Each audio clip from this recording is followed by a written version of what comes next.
За 9 сарын 1-нд улсын хурлын гишүүд тараасан төсвийн тухай ном дээр чин төсөв дагсан хуулиудын нэг танилцуулга дээр Эрдэнэс 5 компанитай холбоотой танилцуулга байна.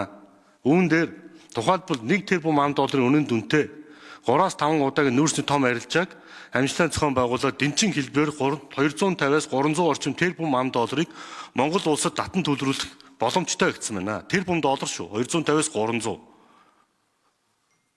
Тэгээ эн чинь энэ тооцоолоо яриад өгөөч гэхээр хариулах хүн байхгүй байна. Хэн хариулах юм бэ? 250-аас 300 тэрбум ам доллар Монгол улсад орж ирэх юм байна.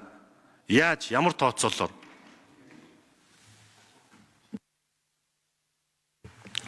За, дамжин юм сайд хариулъя. За, тэр Бортегийн орд бол Эрдэнэс 5 толгой компани одоо харьяа лиценз байдаг.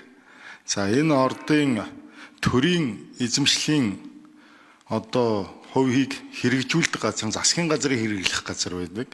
Засгийн газрыг хэрэглэх газрын сайд ям цогт хариулах ёстой. Нин үгүй үннийг хэлэхэд Монгол улс 2 уул уурхай ямтай болоод удаж байна.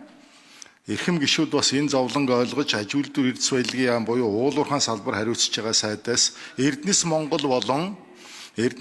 болон Эрдэнэс 5 толгойтой холбоотой асуултыг засгийн газрын хэрэглэх газрын сайдаас асууж ивэл их зүгээр байгаа юм шүү. Би энэ асуудлыг засуулах гээд их олон удаа ярьж байгаа.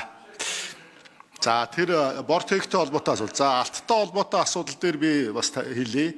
Яг одоогийн байдлаар гүйцэтгэл 6.8